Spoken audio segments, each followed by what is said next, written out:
Bem-vindos aí ao nosso canal e hoje nós estaremos dando início a alguns vídeos tratando de um mesmo tema, de um mesmo assunto na Bíblia. Estou com a Bíblia aqui na minha frente, vocês podem ver, e vamos à leitura a qual muitas pessoas têm dúvida e não têm o discernimento a respeito desse texto bíblico. Antes de mais nada, eu gostaria de dizer que não será apenas um vídeo, será mais de um vídeo para tentar esclarecer aí, para que você depois tire as suas conclusões, tá? Minha parte aqui, o meu dever é apenas expor o assunto, trazer refutação, argumentação e deixar os textos bíblicos para você. Vamos lá? Qual é o texto? Se Jesus desceu ao inferno e pregou a espíritos em prisões. Esse vídeo de imediato não vai te dar uma ideia exata já nesse primeiro vídeo, se Jesus desceu ou não, mas eu gostaria que você prestasse bastante atenção na leitura do texto aonde fala a respeito deste assunto. A primeira epístola de Pedro, a primeira carta de Pedro, capítulo 3, o versículo número 18 até o 20. Eu vou ler aqui para ganhar tempo, que diz assim: porque também Cristo padeceu uma vez pelos pecados, o justo pelo injusto, para levar-nos a Deus, mortificando na verdade na carne, mas vivificado pelo Espírito, na qual também foi e pregou aos espíritos em prisão. Agora preste bastante atenção aqui, que aqui vai estar a chave da resposta e depois nós vamos falar a respeito disso, provavelmente não nesse vídeo, mas em outros vídeos esclarecendo sobre esse texto. O versículo de número 20 que diz assim: os quais noutro tempo foram rebeldes. Noutro tempo, prestai bastante atenção.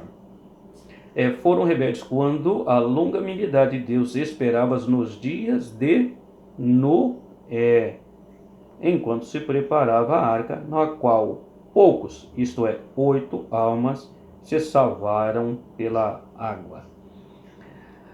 Uma coisa bastante interessante na interpretação bíblica é que nós temos que ter o cuidado de entender que nem tudo que você lê você pode interpretar, né, ou entender, né, ou discernir literalmente, porque aqui está escrito aqui literalmente, mas é lógico que tem uma explicação. Primeiro que o texto parece um pouco assim esquisito, fora do contexto, ou parece uma loucura, uma aberração, mas não é nada disso. Dom Pedro está falando por Deus e ele sabe o que estava falando, e quem estava ouvindo, os primeiros ouvintes desta palavra, entendiam o que estava sendo falado. Nós temos uma distância de 2000 anos aí do texto que foi escrito para nós, fica difícil e precisamos entender que esse texto aqui precisa sim de esclarecimento, porque se você entender no literal, você vai entender que Jesus foi ao inferno e pregou aos espíritos em prisão. Para que você entenda, eu vou utilizar aqui uma coisa que nós aprendemos numa matéria de interpretação bíblica chamada hermenêutica, que é o pressuposto da hermenêutica. E não precisava nem usar esse termo, né, hermenêutica, o pressuposto da hermenêutica, para você entender que a Bíblia, por si própria, ela se responde. Esse é o pressuposto da hermenêutica, da interpretação bíblica. Onde é que nós encontramos que Jesus desceu outra vez no inferno? Nós temos de imediato o primeiro contexto, que é o contexto quando você lê, você entende. Quando você não entende, que este é o contexto, aliás, o contexto que é, no caso, imediato, nós vamos ter um outro contexto, que é o contexto remoto, que são os outros livros da Bíblia que você vai procurar para você poder entender, ou para que te dê uma luz, né? Para que você possa entender. Mas veja como alguns textos precisam de interpretação e às vezes nos falta conhecimento para interpretar. Eu gostaria de abrir aqui um livro, um evangelho bastante conhecido, né, de toda a igreja, de muitos, muito falado, para você ver que precisa de uma interpretação. tá? Não só naquele texto, como nesse aqui. Esse aqui é simplesinho, para depois nós vamos para lá, por isso precisamos mais de um vídeo para você entender, porque senão você não vai conseguir entender e apurar aqui aquilo que nós estamos tentando aqui esmiuçar. Tá ok? Vamos lá. Mateus capítulo 8, o versículo de número 22. 8, 22. Tá? Eu vou ler aqui, que diz assim: E Jesus, porém, disse-lhe: Segue-me e deixa os mortos sepultar os seus mortos. Se você ler a epígrafe, o título em cima desse texto que está em Mateus, no capítulo 8, versículo 22, você vai entender como nós devemos seguir a Jesus. Então, Jesus se depara com alguém aqui que tem um morto, né, da sua família, que ele queria enterrar. E Jesus disse para ele assim: deixa os mortos enterrar seus mortos. Ué, um morto, uma pessoa que está morta, ela pode enterrar outra? Como? Ela não vai conseguir. Não teria lógica. Mas o que o Senhor Jesus está querendo dizer aqui, né? Primeira coisa, que uma pessoa que está morta espiritualmente, ou seja, não conhece o Evangelho, não aceitou o Evangelho, está morto ainda nos seus pecados, porque quem só pode perdoar é Cristo. Então é isso que o texto está querendo dizer aqui, em outras palavras: deixa os mortos, vai ter alguém que vai fazer isso pelaquela pessoa, ou seja, seus parentes. Quando morre alguém na sua família, um ente querido, que é uma coisa muito desagradável, né? Nos traz muita tristeza e choro, sempre alguém vai se pronunciar, pelo menos é o que se espera, né? Que alguém vai fazer esse enterro. O que Jesus quis dizer? Outras pessoas, você não. Agora eu estou levando você aqui, você vai seguir um caminho. E isso não quer dizer que Jesus é insensível. O povo judeu é um do povo que mais valoriza, entre aspas, aqui o sepultamento. Tá bem? Então, dentro do povo de Deus, seja no Novo Testamento, seja no Antigo Testamento, sempre valorizaram muito o seu sepultamento com todas as honras que, se fossem assim possível ser feita, faria. Então, Jesus não é insensível, está falando apenas, trazendo uma lição já para esse discípulo, que outras pessoas vão poder fazer determinadas coisas porque ainda estão sobre o pecado, sobre o erro. Não que enterrar uma pessoa é para uma pessoa que não, tá? Uma pessoa que esteja em pecado. Mas ele disse: você tem que se preocupar com coisas agora que são excelentes, as coisas que vão te levar à vida eterna. É isso que está querendo dizer o texto, ou seja, outra pessoa iria fazer isso. Mas precisa de um esclarecimento. Nós temos um outro texto, só para você entender como precisa de interpretação da Bíblia, que também está em Mateus, só que no capítulo 5, versículo 29 e 30. Esse eu não deixei marcado. Então vamos lá. Capítulo 5, capítulo de número 5, e o versículo 29 e 30, que diz assim: Portanto, se teu olho te escandalizar, arranca e atira para longe de ti, pois é melhor que se perca um dos teus membros do que seja todo o seu corpo lançado aonde? No inferno. Versículo 30 diz assim: se a tua mão direita te escandalizar, corta e atira para longe de ti, porque te é melhor que um dos teus membros se perca do que todo o seu corpo seja lançado no inferno. Jesus não quer dizer que uma pessoa que peca, que seria melhor para ela arrancar o olho, se isso te fizer pecar, porque o homem vai pecar pelo olhar, não tem jeito, por pensamento, por obras, então ele vai pecar, não tem jeito. E nem se a tua mão fazer você pecar, você cometer algum erro, algum delito, você é para arrancar a sua mão fora. Precisa de uma interpretação. O texto de 1 Pedro capítulo 3 e o versículo 18 até o que também precisa de interpretação. Para você entender um pouco melhor como precisa de interpretação, vamos lá. Nós temos aí alguns eventos, né, que vão acontecer. E esses eventos, eles seguem para Deus, não muitas vezes para nós. Nós vamos entendendo pelo que o texto vai nos dizendo e nos clareando a nossa mente aí, né? Então, existem eventos, sabe? Como um evento de um casamento, de um noivado, de uma festa de aniversário, existem eventos. E esses eventos, tá?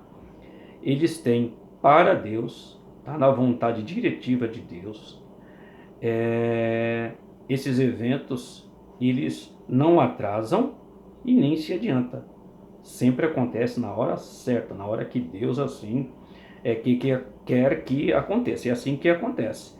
Tem uma ordem até cronológica para essas coisas acontecer. Muitas delas nós não sabemos, mas Deus, sendo o dono da sabedoria, ele é 100% ou mais do que 100% organizado.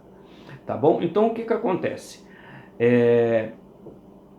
O último evento a acontecer será o evento aí do juízo final ser instaurado, né, o trono branco, onde as pessoas irão ser julgadas. Para deixar mais bem claro para vocês, não haverá apenas um julgamento, tá? Povos diferentes serão julgados de formas diferentes. Teremos em torno aí mais ou menos de 7 julgamentos, né? Um primeiro julgamento é para nós, os cristãos que formos, né? Se formos salvos, nós cremos que sim. Tem muito cristão que não vai ser salvo também, mas aquele que for salvo, o julgamento dele será para receber galardão. Tá? Tem pessoas que não vão receber galardão. Então existem outros julgamentos que nós não vamos entrar aqui. Mas só para você entender, depois da grande tribulação que há de vir pela terra, sofrimento exagerado como nunca se viu, depois de tudo isso, quando tudo terminar, será instalado o trono branco para que algumas pessoas sejam julgadas. Como eu disse, são 7, eu não vou entrar aqui em detalhe nos pormenores. E onde está isso?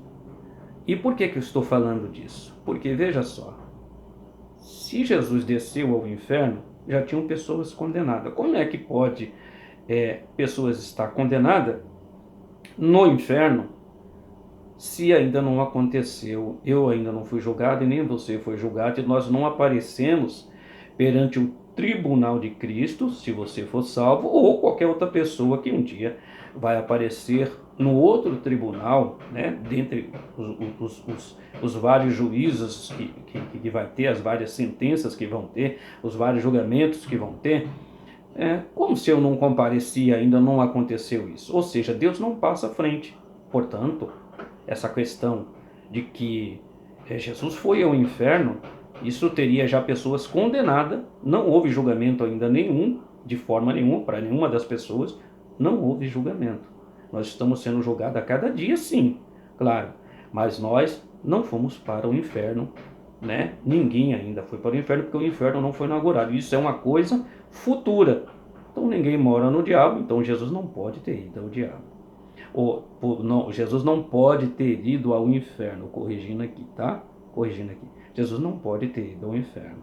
Mas o texto não está dizendo, pois precisa de esclarecimento. Nós precisamos aqui de orientação com alguns textos e versículos, né, para que a gente possa entender. Então, se Jesus, como o texto diz, foi ao inferno pregar para estas almas, né, o juízo final, o trono branco já estaria sido instalado, todo mundo estaria passando. E uma outra coisa, Jesus também estaria inaugurando o inferno. O que ele estava fazendo lá no inferno? Diz para mim aí. E pessoas inauguraram o inferno, já houve o trono branco, segundo o que se for entender no literal. E como é que ficam as coisas? Jesus não passa à frente, nem chega atrasado, nem adiantado. Ele chega na hora certa para dar a vitória certa. Tá bom? Uma outra curiosidade aqui é a argumentação. Estou usando da argumentação. Jesus, ele não é um Deus dos mortos, mas sim do vivo. E quem foi condenado, isso aqui a gente podia parar um tempão só fazendo um vídeo só nesse sentido aqui. Jesus, se ele decretou uma sentença, está decretado mesmo, você já foi julgado, se o cara está no inferno, como é que fica essa situação? Para que ele foi pregar então? Qual é o intuito disso? Meio estranho, né? E Deus não vai pregar para mortos. Os mortos serão ressuscitados ou para a glória, ou para algumas espécies de julgamento que não vai dar tempo de fazer no vídeo, e etc, etc, etc. Gostou?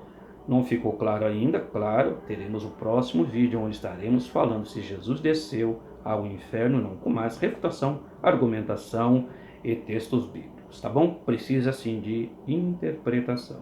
Desde já agradeço, gostou do vídeo, aí deixa o seu joinha, compartilhe o vídeo e até o próximo vídeo. Se Jesus desceu ao inferno e pregou aos mortos.